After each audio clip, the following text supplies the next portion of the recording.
góðan daginn.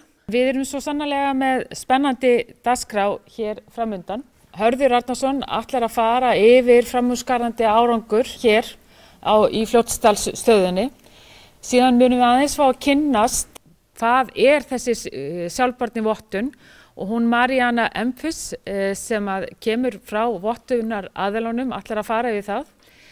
Síðan förum við yfir þessa vegferð sem við höfum verið í og Gunnhildur og Árni Óðins munu gera það og síðan að lokum förum við yfir vöktun náttúru.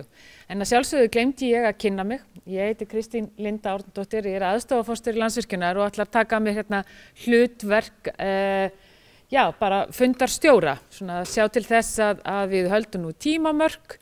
En virkilega ánægilegt að sjá ykkur öll hér til þess að taka þátt í aðeins að fræðast þessa vottun og hvaða merkingu hún hefur fyrir okkur.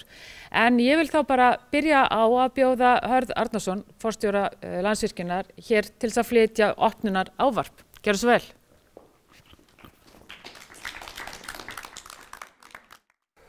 Fljótsdalsstöð er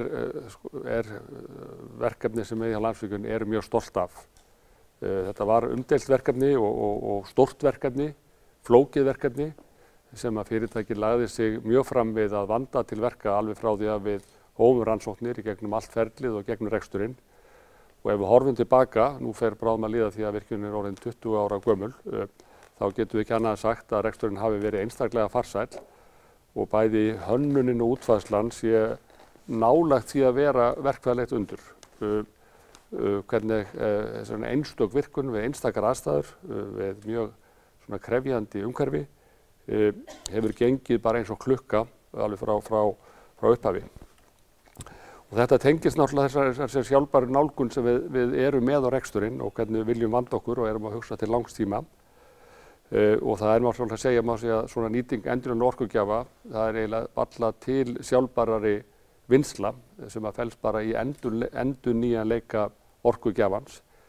En það þarf líka að vanda til verka þannig að þetta sé ábyrg nýting sem að hafi ekki neikvæð áhrif á samfélag og umhverfi.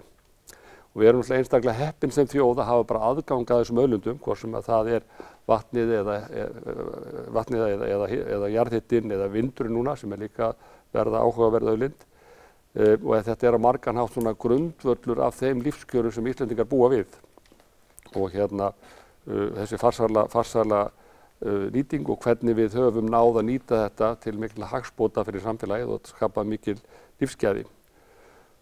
En þetta er ekki allir sem gerir sig grein fyrir hvað þetta er einstakt orkukerfi. Íslenska raforkukerfið er eina raforkukerfið í heiminum sem er eingöngu rekið með endurnýjanlegum orkugjöfum og er ótengt öðrum kerfum.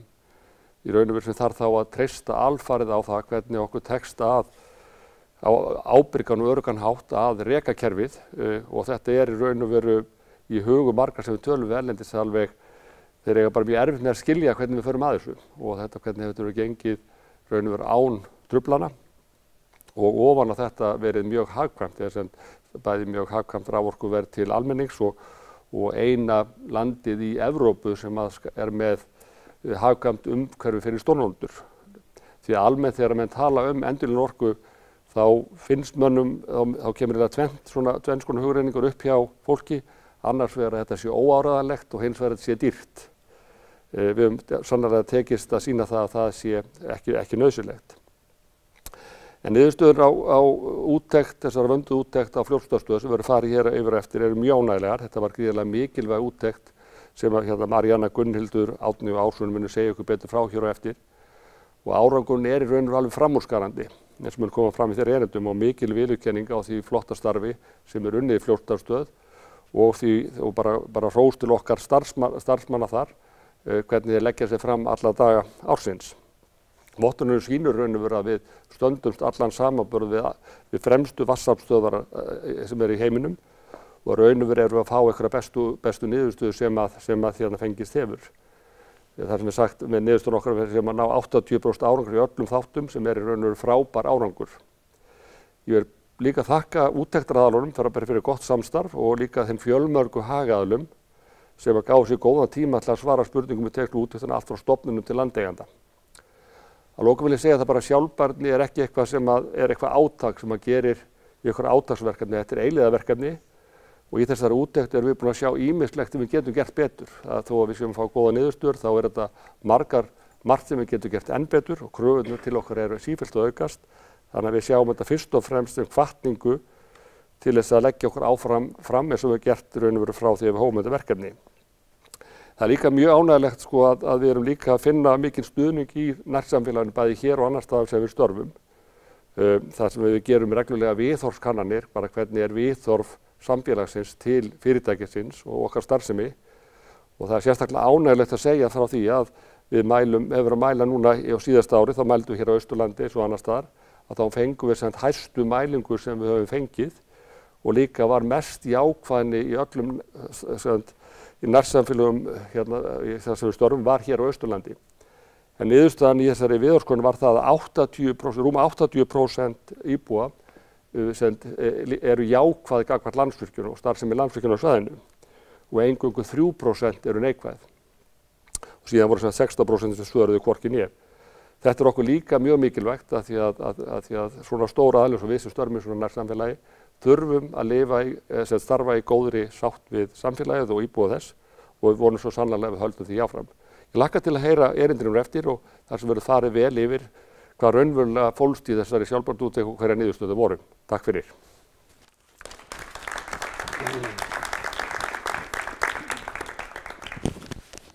En nú erum við komið með hana Marianne Emphis og til þess að fara yfir staðalinn sjálfan sem alþjóðlegur. Þannig að við erum að fá samanburð við alþjóðleg verkefni á svipaðri stærðargráðu. Hello everyone. It's nice to meet you all via video. My name is Marianne Emphis and I'm the Sustainability Engagement Officer at the Hydropower Sustainability Alliance.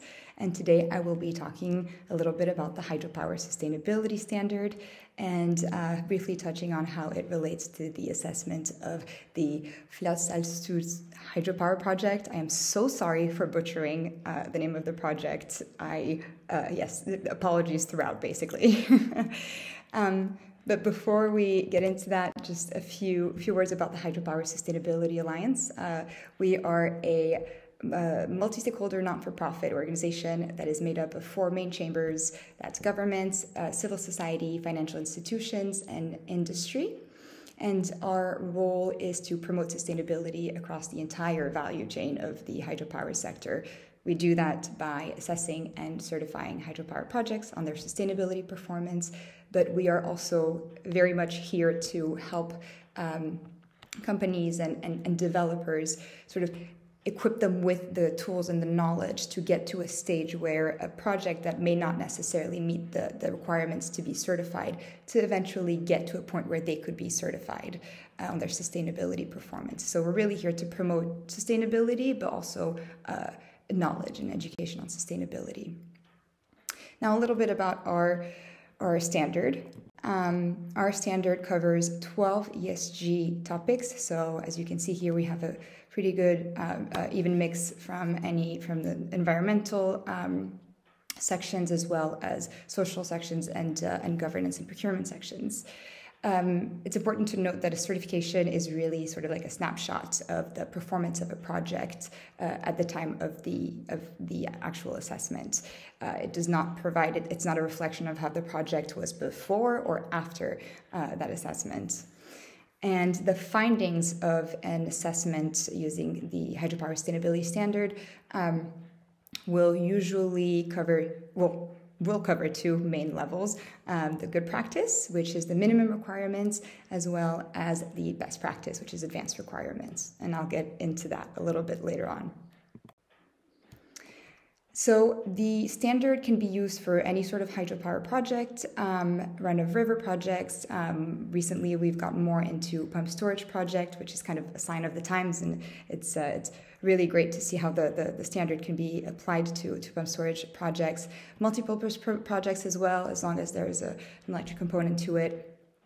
And also, the tool itself is the same tool, but we have 3 different variations of the standard depending on the life cycle stage of a project. So a project that is in a preparation stage, so planning, designing stage, anything before construction will be assessed using a different variation of the standard than a project that's in the implementation stage, and as well as operation stage.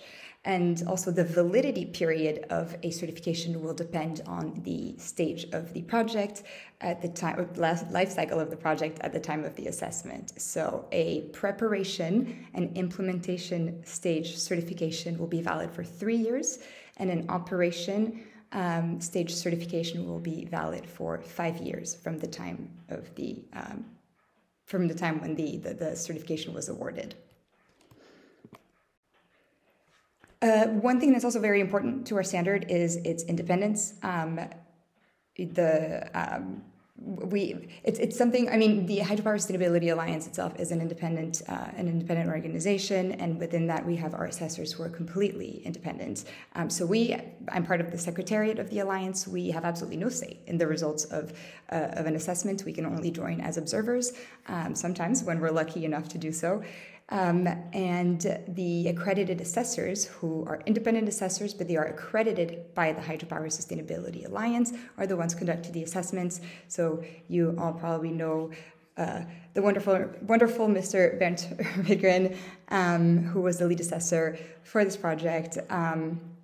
And this independence really ensures that there's a very high level of expertise from our accredited assessors, impartiality, credibility, and consistency, because again, although our assessors are all independent, they all go through the same training to become assessors, and the same process to sort of rise up the ranks of accredited assessors, from provisional assessor to accredited assessor to lead assessor. Now, just a quick overview of the process. I'm going to try to be quick about this one. This is a generalization, a very simplified version of the certification and assessment process. But the first step will be to assess a project. That's when the assessment team will do a document review, a site visit. They will then draft the assessment report. If translations are needed, then that will be done as well. And then the assessment report will be open to the public for a period of 60 days, 60 days consultation period, so that absolutely anyone interested can come in, read the report, and provide comments on both our website, the HSA website, as well as the project developer's website. The assessors will then review the comments, if there are any, respond to them, make any changes necessary, and then we move on to the application, which is when the project developer, in this case Lance Virkin, will formally apply for a certification. Once that's given to us, the Secretariat, we then pass it on to our governing body, our governance committee, and our council, so that they can approve the certification of a project, and then we award the certification and do some nice marketing and communications work around it. I mentioned this before, but there are different levels of certification. The first one is the certified, so this is when a project meets the minimum requirements of the standard, and then silver and gold, which are when you go above and beyond the expectations. So if a project meets over 30% of the advanced requirement in each topic of the standard, then it'll get a silver certification, and if it meets over 60% of the advanced requirements in each topic, it'll get a gold certification.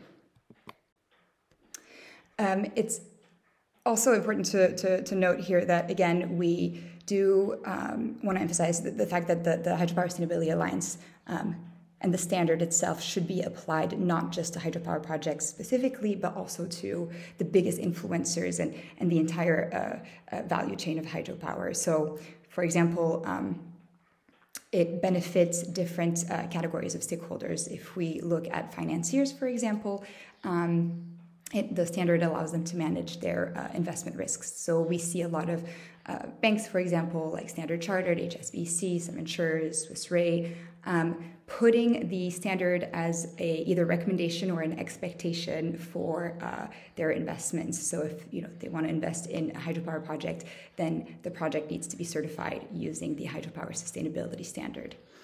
So the standard is getting more and more recognition in that sense, and a lot of the projects that we end up assessing and sometimes certifying, sometimes not, but they actually do so because they want to get access to this funding.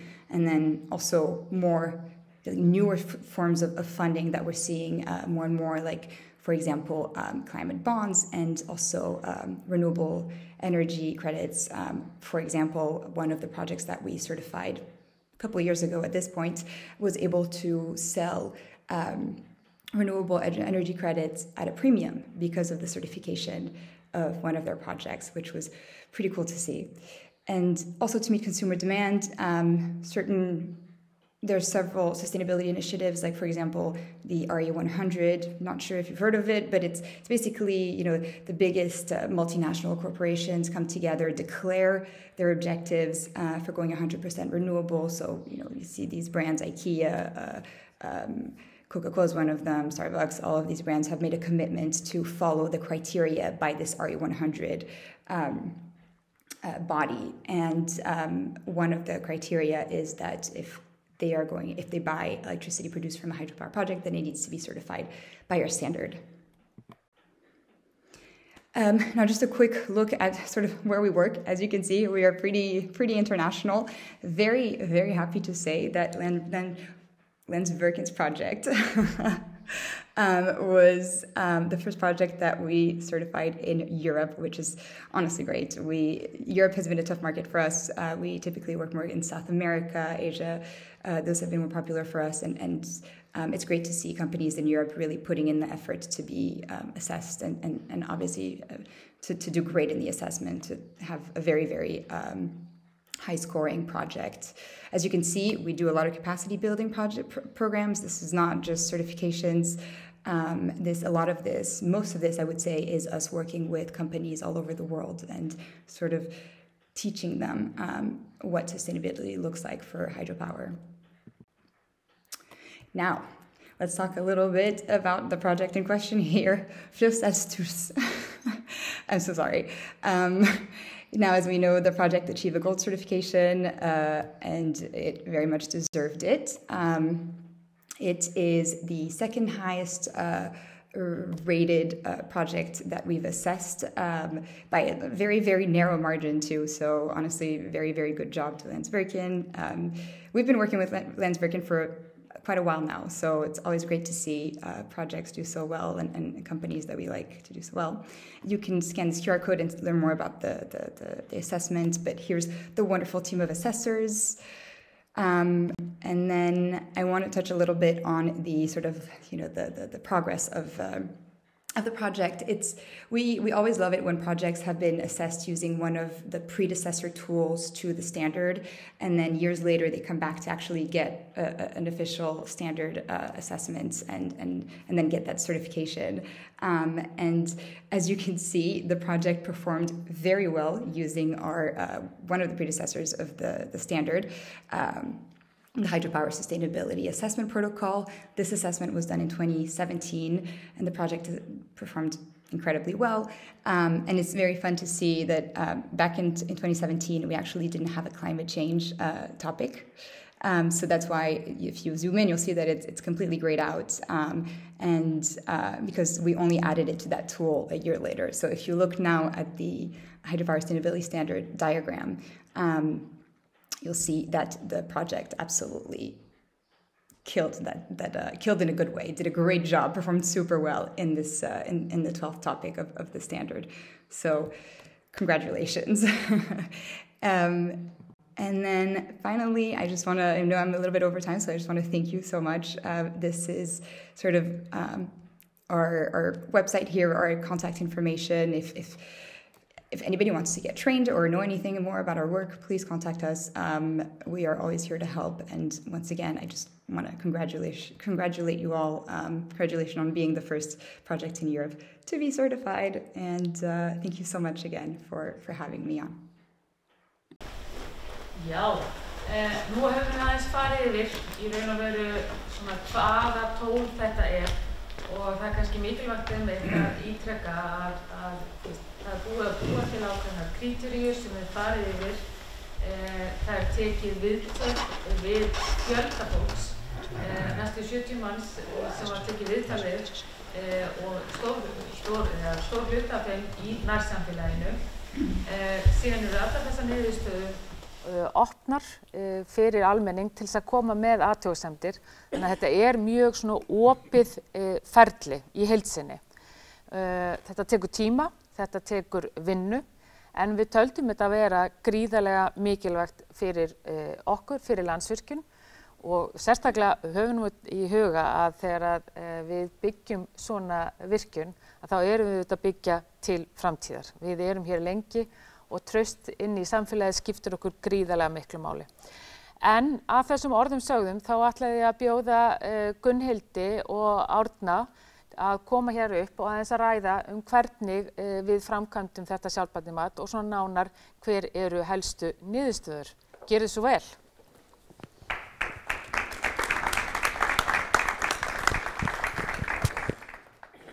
Takk fyrir. Gott að sjá ykkur inn í dag. Ég Gunnhildur og var í því að koma þessu verkefni áfram. Já, fyrst ég Gunnhildur, það lítur að vera. Og já, við ætlum aðeins að fara yfir úttektina sjálfa og niðurstöður.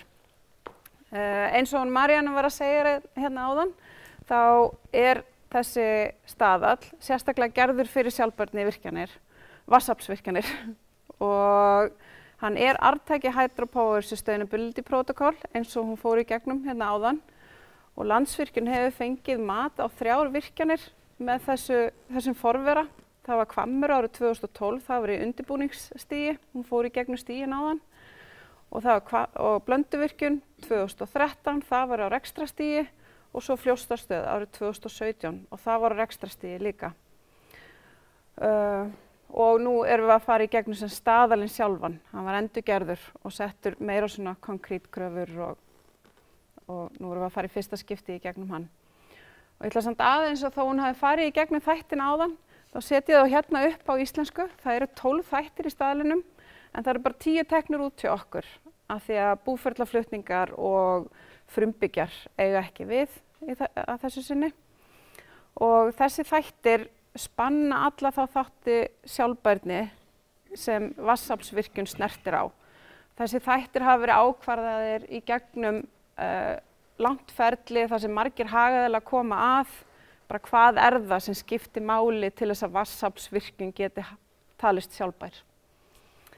Og það eru ákveðnar kröfur í hverjum þætti og í úttektinni sjálfri þá bara farið í þessar kröfur, erum við að standast þær. Það eru tekið viðtöl við fólk, það gagnaöflun og vettvangsferðir til þess að athuga hvort við séum að standa við þetta. Eða sem sagt hvort við uppfyllum kröfurnar. Og það eru mjög margir hagaðilar sem tengjast öllum þessum þáttum. Þetta spannar náttúrulega gríðarlega stórt svið. Já. Og þá aðeins inn í úttektina sjálfa. Þetta var semst í september í fyrra. Og við setjum úttektardagana 17. og 20. september. Og viðtölin þau fóru fram í Katrínartúni, mikið við okkar fólk og líka aðilega sem eru staðsettir í Reykjavík. Síðan að Egilsstöðum og þá var á Austurbrú sem að lánaði okkur húsið sitt. Mjög gott að vera þar. Síðan inn í Fljótsdalsstöð. En síðan nýttum við líka vettvangsferðirnar okkar í samtal við fólk sem hefur svona býr á svæðinu eða hefur sérstaklega svona kunnátta á svæðinu. Og eins og hefur komið fram þá voru úttektaraðilarnir 4 og 2 af þeim voru tóku þátt í úttektinu 2017. Þetta mjög sjóað fólk og þekkir þennan geir alveg svakalega vel. Mjög gaman að vinna með þeim. 52 viðtöl og Gunnhildur á nú heiðurinn af því að koma þeim fyrir á 3 eða 4 daga og það var ekki lítið verk. Það var stundum bara viðtöl í 3 herbergjum í einu og passa allir væri mættir á tíma. Þannig það var mikið svona keyrt á þessu. 68 viðmælendur og 2 vettvangsverðir og við settum upp þannig að við fórum annars vegar upp á Hálslón og auðvitað var þetta ákveðið með úttektarraðanum hvert við færum og þá vorum við að skoða okkar svæðið frá, Hálslónsvæðið og síðan vildu við líka fá að skoða svæðið hérna downstream fyrir neðan virkjanir, hvað að gerast það líka. Og þessi myndir er mitt upp á Hálslóni, þarna erum við í árlegri vöktun okkar á Áfoki og þarna mælingar og rofum í kringisárana og við Hálslón. Og það er svona dæmi svona samstarf sem við eigum við björgunarsveitir á landinu, hérna fyrir austan. Skjölin hérna, 256 skjöl heimildur sannanir, þetta er það sem að þau vitna í sinni skýrslu, þetta er það sem að þau leggja til grunnar að sínu mati. Þannig sést mjög margir sem koma að þessu með viðtölum og gagnaöflun mikil. Auk þess eru þau á netinu að skoða hluti fram og tilbaka. Nokkuð við þetta bæta? Nei, það er flott. Síðan hérna, þetta eru þessir ytri hagilar sem að voru svo góðir að koma á að taka þátt í þessari vegferð með okkur. Þetta er mjög breiður hópur, þetta eru sveitafélögin, þetta eru veiðifélög, þetta eru landeigendur, þetta eru stofnanir, þetta eru aðalega sem að vakta náttúru og hvað það er. Semst mjög fjölbreyttur hópur, en það eru svona stór virkjun, hún hefur svo, segir okkur kannski hvað svona stórt og mikið virkjun eins og Landsvirkjun, hvað ángarnir liggja víða í samfélaginu, þetta svona segir það kannski dálítið. Og þessi mynd er aftur tekin upp í Hálslón, þarna er fulltrúi frá Landaskógum sem að sér það að fylgjast með Áfoki upp við Hálslón að útskýra fyrir úttektaraðalum hvað er í gangi þar. Mjög gott að ná þessu samtali þarna, sjá þetta og ræða málin. Það sem er svolítið sérstakt við þennan staðal er hversu rík krafan er á samtali við ytri hagaðila. Meir en helmingurinn af viðtölunum var við ytri hagaðila og 40% af öllum viðtölum eða viðmælendum var hérna fyrir austan. Og það er líka, þau koma að því bara, erum við að gera allt sem við lofum? Erum við að hlíta öllu sem við eigum að hlíta? Já, og bara erum við í góðu samstarfi við alla í kringum okkur. Þau eru mjög gagnrýnin á að rýna myndin okkar, vantar púslin í myndin og þá er bara kallað eftir gögnum eða við samtali við einhvern aðila. Þannig að ég held að þetta svona ná að kóvera dálítið vel það sem að máli snýst Algjörlega. Það var að fara aðeins í niðurstöðurnar. Þetta er sama mynd og hún sýndi ykkur áðan innan Maríanna. Ég ætla aðeins samt að fara betur yfir þetta og segja ykkur hérna til þess að þetta eru þessi 12 þættir, 2 grái þættir þarna sem eru ekki teknir út í okkur eða ekki við. Til þess að fá vottun þá þarftu að ná öllum lágmarkskröfunum góða starfsvenjur.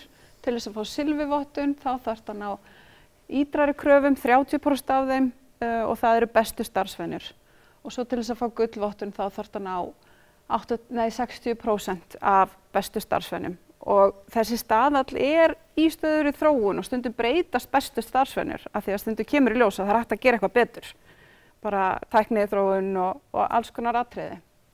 Þannig að það getur alveg breyst. Og þetta er svolítið staðfesting á því fyrir okkur hjá Landsvirkjun að við séum að vinna samkvæmt bestu starfsvenjum í okkar geira. Mjög flott fyrir okkur að sjá að þetta í Fljótsdalsstöð og svo er náttúrulega líka tekið mikið til starfsemin í höfuðstöðunum. Þannig að það nýtist okkur ágætlega. En auðvitað vantar alltaf eitthvað upp á og það er líka það sem við fáum út úr þessu. Bara hvað getum við gert betur?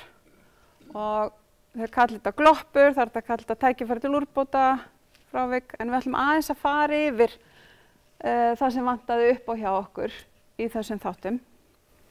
Það eru blessuðu gloppurnar og kannski mesta virðið í þeim svona fyrir okkur að vinna með það fram. En það er eins og þetta með Svífur í Lagarfljóti, það lá ljóst fyrir strax að hér væri verið að flytja vatn á milli vatnakerfa úr jöklu og hingað yfir Lagarfljót. Með því kæmið aukir Svífur í Lagarfljótið. Þetta er eitthvað sem að fylgir framkvæmdunum, en við erum líka að sjá svona einstaka stöðum upp á landi leka vatn í læki þegar það er mikill þrýstingur, þegar það er hátt í Hálslóni, þá mælum við leka. Þetta er eitthvað sem við fylgjumst vel með. Og mér langar sérstaklega að minnast á það eins og með Glúmsstaðadalsá upp á heiði, þar hefur verið leki viðvarandi úr göngum og við gerðum mat þar núna 2023 á svona vistkerfinu þar og þrátt verið hann að leka sem sýnilegu þá vistkerfi sjálft þá stendur það mjög vel í lappirnar, það skora sérst mjög hátt í þeim samanburði sem notaði þar. Og svo það líka sem tengist á líka Sigurður, það þetta með veiðistofna í Lagarfljóti eins og að þar verður, þetta lakara vatnsfall fyrir fiska til dæmis og það eitt af sem eina gloppanum okkar. Þetta verkefni sem við erum að reyna að vinna en þetta við erum ekki komin þangað sem við viljum vera. Síðan þarna líffræði fjölbreytileikinn, þú voru að hjálpa með þarna Gunnhildur með þetta. Já, þetta í raun og veru þessi hugmynd ef þú ætlar að stjórna líffræðilegum fjölbreytileika þá þarftu svolítið að hugsa stærra svæði heldur bara hérna við Hálslónið eða við virkjunina. Þannig að þetta gloppa upp á það vantar samvinnu allra aðila til þess að stjórna þessu svæði. Það eru þá þjóðgarðurinn, það eru sveitarfélög, ríkið og við getum og síðan ábyrgðin ekki beint sett á okkur en að við yrðum stór hagaðili í slíku samstarfi. Langar svolítið að benda á það hérna að þessi staðall líka svolítið sérstakur upp á að það ekki endilega bara verið að taka út það sem við getum haft áhrif á. Að það bara verið að taka út þessa virkjun, hvað best fyrir hana eða svæðið kring, að því þetta alþjóðlegt og það svo mismunandi hvar verkefni liggja á hvaða borði. Stundum eru verkefninu á stjórnvöldum, stundum það hjá virkjunni eftir hvar staðsettur í heiminum. Þannig að við fáum líka gloppur sem við höfum í raun og veru ekkert að segja, þó að við getum að sjálfsögðu ýtt á ákveðna aðila. Og það kannski það sem kemur það næst. Það eru stjórnættur og innkaup, það þetta með skatt, hvert fer peningurinn af gjöldin að stöðinni. Og þetta var líka 2017, þá var bent á þetta að ávinningurinn væri mestur í einu sveitarfélagi og væri ekki í hinu líka. Þannig að þetta þetta það sem við stýrum ekki beint. Samskipti og samráð, það sýnileikinn, að vera sýnileg á staðnum og þetta eitthvað sem við getum náttúrulega, höfum dálítið okkar hendi hvernig við gerum og við erum alltaf að vinna í og viljum vera sýnileg, við viljum vera þáttakendur hérna og það það sem við erum að vinna og klára og skoðum þetta vel áfram. Mat á viðnámi við loftslagsbreytingar, þetta aftur sýnileika, við erum að gera ýmsa hluti í að meta loftslagsbreytingarnar en það mætti vera sýnilega, gera betur greina fyrir því út af við. Síðan þetta með vatnsauðlindina, hvernig náum við að nýta hana og þá það bara flutningskerfi sjálft. Þetta ekki óvart sett tvisvar inn, þetta raun og tvær kröfur sem við erum ekki að standast af því að þetta ástæðan. Þetta krafa að við nýtum vatnsauðlindina til fulls og að við getum tekið á móti sveiflum í vatnsauðlindinni sem hefst ekki alveg út af þessum flöskuháls. Og þá skulum við bara fara í skoða taka þrjár gloppar aðeins betur og rýna þær. Það þetta með Svifurlagafljóti, aðeins búin að koma inn á það að þetta alltaf sett upp svona í þessu staðla. Hver krafan, hver niðurstaðan af úttektinni og svo einhver aðgerðatillaga og hvar liggur ábyrgðin. Og þetta dæmi eitthvað sem rosalega lítið hægt að gera við. Við þarna síum ekki vatni sem fyrir gegnum stöðuna. Við þurfum að búa við þetta. Þannig að þetta gloppa sem kemur væntanlega til að fylgja okkur áfram. Verði farið aftur í svona úttekt. En síðan kemur annars konar gloppa, það sem skattdreifingin. Aftur þetta eitthvað sem við ráðum ekki yfir, en ég veit ekki hvort að fyrirtæki getur beitt sig eitthvað í þessu, ég bara kann ekki inn á svoleiðis fræði, hvernig það virkar. Það sérst réttlætari skipting og síðan eitthvað sem við ráðum yfir og það með þennan sýnileika. Það bara hvernig viljum við fronta það að láta vita okkur á svæðinu. Og þetta eitthvað sem við erum mjög meðvituð og viljum gera vel í. Við erum til dæmis að birta fréttir í fréttabréfum hérna, Austurfrétt og fleirum og reynum að vera svona með sýnileika þar. Við eigum reglulega fundi við hagaðila á svæðinu, koma upplýsingum framfari, en líka hlusta og síðan erum við núna í verkefni sem heitir Orkuslóð sem svona, ætlum við svona, hvað ég segja, líma betur upp svona ákveðna staði upp á heiði sem væri þá gaman að fá fróðleik Þannig að þetta eru svona dæmi 3 mismunandi gloppur en eitthvað sem við ráðum yfir, við getum breytt þessu, sumt getum við ekki breytt en svo það kannski valda annara að breyta einhverju. Þannig að þetta eru svona gloppurnar, 3. Þá ætlum við bara að dempa okkur í gullvottunina sem við erum að fá. Og hún fór aðeins yfir ferlið áðan, hún Maríanna. En til þess að ná gullvottun þá þarf að hafa yfir 60% af bestu starfsvenum í öllum þáttum. Það þarf að setja umsóknarferli, 60 daga. Við gerðum það miðjan janúar, fram í miðjan mars. Við auglýstum á vefnum okkar, á Facebook-síðunni, settum þetta í Austurfrétt og reyndum að ná til sem flestra. Sendum þetta líka til allra hagaðalina sem kom í viðtöl. Við fengum ábendingar og athugasemdir frá 5 aðilum, mjög góðar og gott að fá. Texta var breytt í skýrslu eftir ábendingarnar en það breytti ekki útkomu matsins. Og svo fer HSA fagráðið hjá henni Marían yfir niðurstöðurnar og þar með getur gullvottun verið staðfest. Og það aðgengi að skýrslunni á ensku og íslensku á netinu. Svo ég reyndar líka hérna með prentu eintök sem þið getur flett í og segja hvernig hún uppbyggð. Ef þið viljið hérna á eftir. Hérna auglýsingin sem við settum í fréttamiðlana. Og eins og ég sagði áðan, þá niðurstöðuskýrslan á heimasíðu úttektarinnar. Það var krafa að þýðan yfir íslensku, svo hún yrði aðgengilegri fyrir alla. Og ef þið notið þennan QR-kóða þá getið þið farið beint inn á þessa síðu, þar sem þið getið hlaðið niður skýrslunni. Og hún bæði á íslensku og ensku þarna. Já, akkurat. Já. En þá kannski þetta, lærdómurinn og framhaldi Landsvirkjun þessi úttekt staðfesti það fyrirtæki með sjálfbærni í forgrunni og við höfum líka sett okkur mjög há viðmið í því að bara í alþjóðlegu samhengi, þannig að við erum að standa okkur rosalega vel. En við sjáum líka, bara við berum saman 2017 og núna, að viðmiðu nálgarnir eru alltaf að breytast.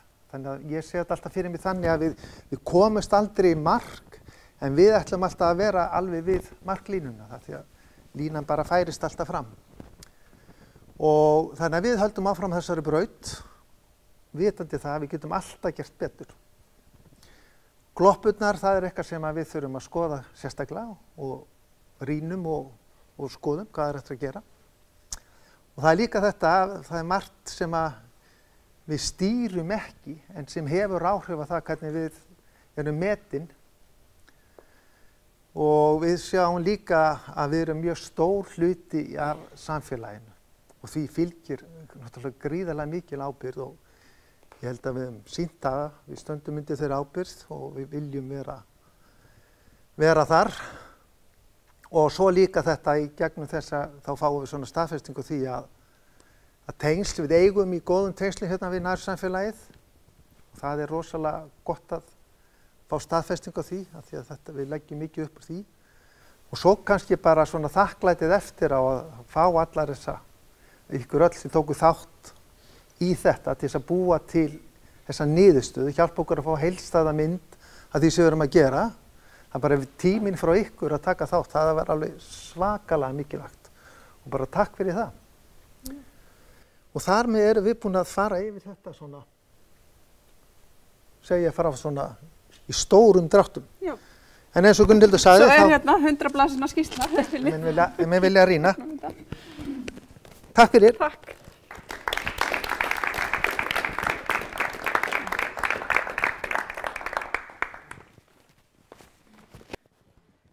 Takk kærlega fyrir þetta. Við skulum bara vinda okkur strax í næsta erindi þar sem hún Ásrún ætlar aðeins að fara yfir vöktun náttúrunnar hér í tengslum við virkjunina. Hvað höfum við verið að gera á síðustu árum og hvernig gengur? Gjörðu svo vel, Ásrún. Já, sæl og blessuð. Ég ætla ekki beint að tala þessa sjálfbærnivottun sem að þau eru búin að fara í gegnum, heldur frekar að gefa ykkur svona innsýn inn í hvaða náttúrufarsþætti við höfum verið að vakta hérna á svæðinu í gegnum árin. Þetta verður innsýn inn í það. En það er náttúrulega óhjákvæmilegt að verkefni eins og að það að byggja vatnsaflsvirkjun, að þetta er að hafa áhrif á náttúruna. Það er bara almennt, það verður rask vegna vega og mannvirkja, það er verið að mynda lón og það er verið að breyta vatnsföllum. En þegar var farið að ræða að byggja upp Fljótsdalsstöð, að þá var horft til nokkura svona megin þáttar sem að koma áhyggjuraddir út af, og þar voru náttúrulega breytingar í sambandi við vatnalíf og vistkerfi vatna, áfok og rof, gróðurinn sjálfan, dýralífið, hreindýr, fuglalíf, eins og ég sagði vatnalífið, og líka er þetta að hafa áhrif út fyrir landsteinana út í Héraðsflóann. Þannig að þetta er ansi umfangsmikil atriði sem að þarf að horfa til, og ég er hérna aðeins að einblína á sem sagt, svona lífríkis- og umhverfisvaktanir, sem var jú hluti af því sem var horft til í þessari sjálfbærni úttekt. En þegar farið er að horfa til þess að það sé verið að fara að byggja virkjun sem þessa, að strax á undirbúningstímabilinu að þá er farið að gera grunnrannsóknir, við förum að kynna svæðinu, það er gert í gegnum bæði umhverfis- og skipulag.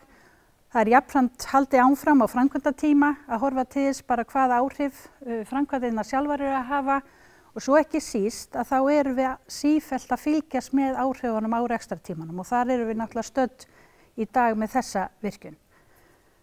Við erum með styttri rannsóknir, það er verið að vakta, og þá er ég að meina að við erum að vakta sama þáttinn til lengri tíma, en svo er líka verið að fara í mótvægisaðgerðir, og þá þurfum við að fylgjast með því, eru þær að skila því sem að til er ætlast og fylgja bara þeim breytingum eða sem sagt aðgerðum eftir. Hér er búið að vera að rannsaka alls konar þætti, og ég er ekki að fara að ná að fara inn í þetta allt, en við erum að horfa á vatnalífríkið, allt frá þörungum upp í spendýrin á landi, áfokið. Við erum líka búin að vera að vakta alls konar umhverfisþætti, og þá er ég að tala um eins og bara vatnshita í ám eða lónum, veðurfarsgögn, grunnvatnsgögn sem að hjálpa okkur að túlka þessar mögulega breytingar sem koma fram í lífríkinu. En þegar það var búið ákveða að fara í þessa framkvæmdir, að þá setti umhverfisráðherra fram 20 skilyrði sem að Landsvirkjun þarf að vinna eftir. Mörg þeirra hafa verið uppfyllt, og ég ætla hér í dag bara að draga fram hérna nokkur sem einmitt tengjast lífríkinu. Landsvirkjun á að sjá til þess að áfok og áhrif af jarðvegsrofi verði ekki mjög mikil upp við hálslón, að endurheimta gróður sem raskaðist eða tapaðist við virkjunina. Það er verið að vakta fuglastofna, botndýrasamfélög í Héraðsflóa og hreindýr. Og þessi 3 síðustu þættir sem varða fuglastofna, botndýrasamfélög og hreindýr, að í skilyrðunum var gert ráð fyrir að þetta tæki til 10 ára. En við erum ennþá að sinna þessum vöktunum og fylgjast með bara framvinduna á þessum þáttum. Og árlega er Landsvirkjun að taka saman upplýsingar framvindu og hvernig fyrirtæki er að ná að uppfylla þessi skilyrði og skila greinargerð til Orkustofnunar. Þannig að það er alveg eftirfylgni í kerfinu við þessum skilyrðum. En fyrir utan þessi skilyrði sem voru sett, að þá voru ýmsar áhyggjuraddir í sambandi við þessa framkvæmd, og það var sem var þá ekki verið að svara beint í þessum skilyrðum, og Landsvirkjun ákvað að fara í samvinnu við Alcoa þetta verkefni, sjálfbærni verkefni á Austurlandi. Verkefnið eða markmið verkefnisins var að svona fylgja eftir bara þeim áhrifum sem að kæmu út frá, út af Kárahnjúkavirkjun og álverinu í Reyðarfirði. Í samvinnu við svona hagaðila á svæðinu og bara nærsamfélagi voru mótaðir vísar og bara sett fram markmið ýmsa þætti sem að tengjast samfélaginu, umhverfi og efnahag. Þannig að við erum í þessu verkefni þá hefur verið fylgt eftir bæði hvort að við erum að sjá áhrif sem hafa búist við en einnig hvort að væri hægt að svara því að þessar væntingar sem voru til þessara verkefna, hvort að þær hafi líka staðist. Á vefnum ýmsar upplýsingar sem eru þá aðgengilegar bara öllum og það alltaf árlega og jafnt og þétt verið að uppfæra þessar upplýsingar. Og kannski bara aðeins án ég fer frá þessu að nefna einmitt að nú einmitt verið að rýna þetta verkefni og svona fara yfir hver hefur verið ávinningurinn, hefur þetta verið að skila því sem að upp var lagt með. En ef ég þá tek aðeins dæmi hérna hvaða áhrif þetta hafa verið sem hafa komið fram í tengslu við Kárahnjúkavirkjun, að eins og kom fram áðan að það sem svona kannski megin breytingin í þessari framkvæmd var að jökulvatnið úr Jöklu var flutt yfir í Lagarfljót. Þannig að auðvitað urðu breytingar á þessum tveimur vatnsföllum. Vatnsmagnið í Lagarfljóti jókst, það mun meira jökulvatn þar, en hins vegar þá minnkaði vatnsmagn og jökulvatni í Jöklu þannig að í dag hún orðin að draga á. Og þetta hefur auðvitað haft áhrif á lífríki þessara áa. Lífræn framleiðsla hefur minnkað í Lagarfljóti en aukist í Jöklu. En í þessum báðum ám að þá hefur verið mikil vöktun. Þannig að við vitum hver staðan eins og gagnvart þessum veiðistofnum sem að hafa minnkað í Lagarfljóti en aukist í Jöklu og þar einmitt nam laxinn land og hefur verið að aukast og þetta orðin öflug laxveiði í dag. En við erum einmitt að vinna líka með veiðifélögunum á svæðunum í því að efla eins og veiði í hliðarám Lagarfljótsins og svo hafa veiðifélagið og leigutaki verið öflugur í fiskræktun í Jöklu. Það var líka ljóst náttúrulega að það að mynda Hálslón myndi hafa áhrif og það sem var verið að horfa til að rannsóknir sýndu að það myndi fara 32 ferkilometrar af grónulandi undir vatn. Það yrði röskun á búsvæði heiðagæsarinnar, beitar- og burðarsvæðum hreindýra og þetta miðlunarlón þannig að vatnsborðið lækkar þegar líður á veturinn sem að einmitt skapar hættu við vissar aðstæður á því að það verði áfok upp á bakkana. Og svo náttúrulega verið að mynda nýtt vatn í landi þar sem ekki var vatn, þannig að það verður rof á meðan að lónið að finna sinn farveg í landinu. En á þessu Fljótsdalssvæði þá höfum við verið að vinna að endurheimt gróðurs. Það hefur verið mjög mikil uppgræðsla í gangi hérna og það voru stofnaðir 2 sjóðir til að sinna þessu verkefni. Það annars vegar Landbótasjóður Norðurhéraðs og Landbótasjóður Fljótsdalshrepps. En jafnframt höfum við verið að ganga frá röskuðu landi upp á svæðinu sjálfu, upp við Kárahnjúka og græða upp land þarna í nágrenni við Hálslón. Landbótasjóður Norðurhéraðs, hann með þetta hlutverk að græða upp þessa 32 ferkilometra sem að röskuðust við myndun lónsins. Og núna árið 2022-2023 þá tókum við út árangur þeirra aðgerða og þá kom í ljós, ekki það að við vissum það, en að það búið að vinna að uppgræðslu á 66 ferkilometrum. Og Land og skógur mat svo að uppgræðslu væri meira og minna lokið á 12 ferkilometrum, en að öðru leyti þá erum við bara áfram í þessu ferli að græða landið upp. En eins og þau komu inn á áðan að þá þetta áfok við Hálslón og það var mikil áhersla á að það yrði haldið vel utan það. Við erum að vakta þetta árlega. Land og skógur sér að koma árlega inn á svæðið, kortleggja hvort það hafi orðið áfok eða ekki og við grípum inn í og fylgjumst vel með og Árni einmitt í því hlutverki að fylgjast vel með sem sagt þegar mögulega áfok gæti orðið sem að gerist á fyrst og fremst þegar lónið lágt, lónbotnin þurr og í hvössum sunnan og vestanáttum.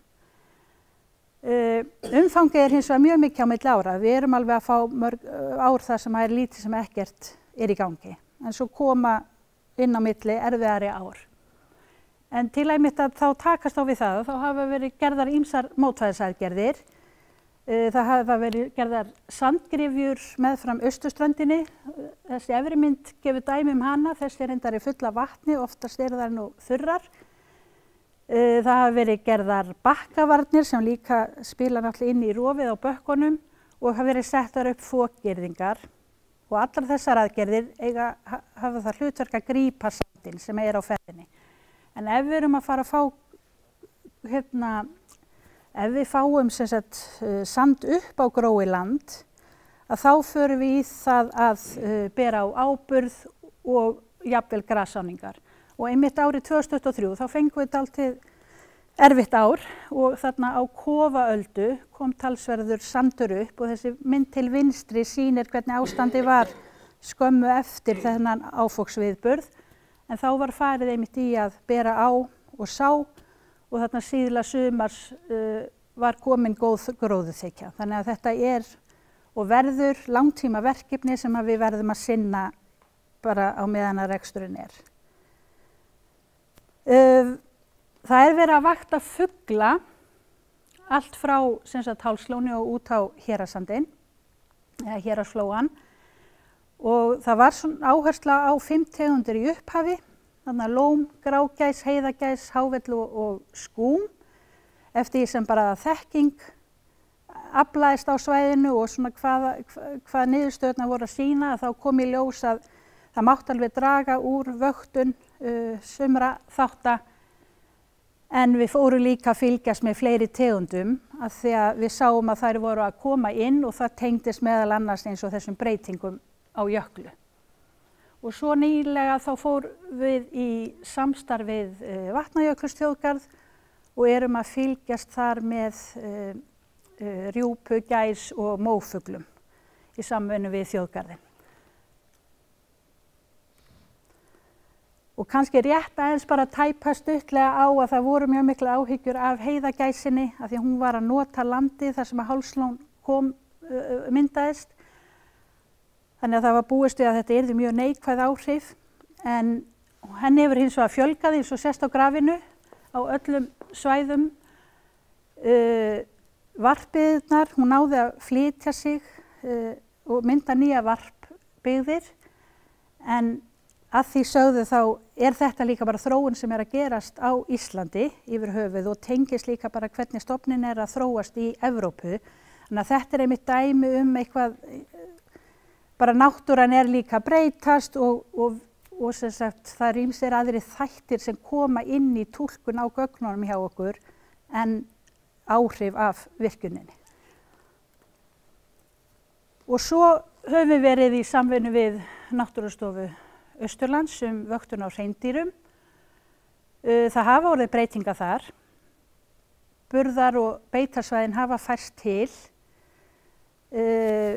Breytingarnar hafa verið ekki alltaf þær sömu í gegnum árin en það hefur líka alveg komið fram að burðarsvæðin sem voru nálagt eins og uppstöðulónunum og mannvirkjunum sem nú eru komin að hreindýrin ekki að sækja þangað eins og var.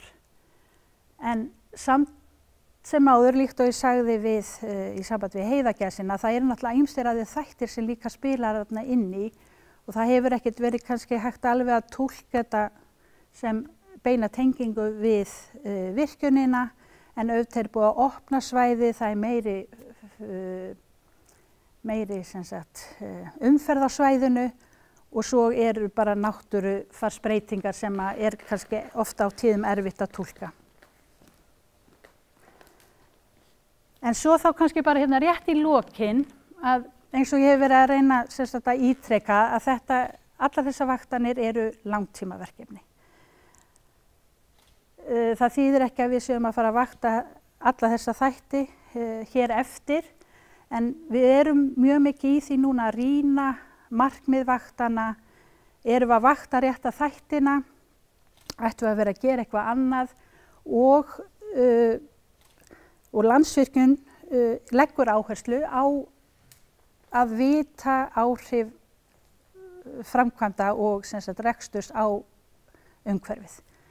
Og við vinnum eftir því, við reynum eftir fremsta magni að koma í veg fyrir áhrifin og ef það er ekki hægt að þá að draga úr þeim. Og svo langaði mig bara að hnykkja á svona rétt í lokin að í þessum verkefnum þá erum við alltaf að reyna einmitt að efla okkur í að við séum að vinna þau í samvinnu við hagaðila og heimamenn og það eru í öllum tilvikum fagaðilar, fagstofnanir, sérfræðingar sem eru að vinna með okkur í að móta og leiða þessi verkefni. Og bara þakka ég fyrir. Bara minna á það sem að Hörður myndist á í upphafi að við erum auðvitað í einstöku orkukerfi og Fljótsdalsstöð er í ákveðnu burðar hlutverki inn í því kerfi og ég held að við eigum að vera gríðarlega stolt af því. Við höfum farið hérna yfir þessa vottun svona heildstætt og líka hvaða almennu vaktanir við erum að sinna og munum sinna til framtíðar. Það var auðvitað áhugavert að eina af þeim gloppum sem bent var á var að við þurftum að vera meira sýnileg. Hæ, hér erum við. Og þetta er auðvitað þess vegna mikilvægt þegar við erum að fá svona niðurstöður að við komum og við deilum út til samfélagsins. Annað atriði sem ég vildi taka líka fram er þessi gloppa sem varðandi hvernig við erum að skipta ávinningi til nærsamfélagsins. Við höfum verið mjög skýr það í ansi mörg ár að við teljum að það þurfi að huga að þessari skiptingu og gera hana sanngjarnari. Það er að segja að dreifingi sé þannig að þar sem að mest, þar sem að áhrifin eru hvað mest að þeir fái ávinning af virkjuninu líka. Þannig að þetta eru bara mikilvæg skilaboð sem við höfum reynt að koma á framfæri við stjórnvöld en að sjálfsögðu það er stjórnvalda, það er í ríkisstjórnarinnar að setja þessar reglur. En bara að lokum, við lítum svo á að þessi niðurstaða hér, þessi gullvottun er ekki bara árangur Landsvirkjunar, ekki bara árangur Sindra, stöðvarstjóra og hans fólks, þetta er árangur samfélagsins alls.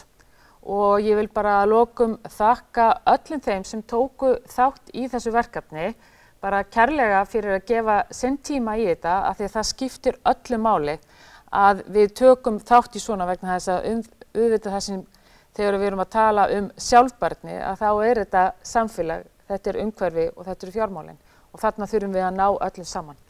En að þessu sögðu, takk kærlega fyrir komuna og notum nú tíman og förum aðeins niður, njótum veitinga og spjöllum saman.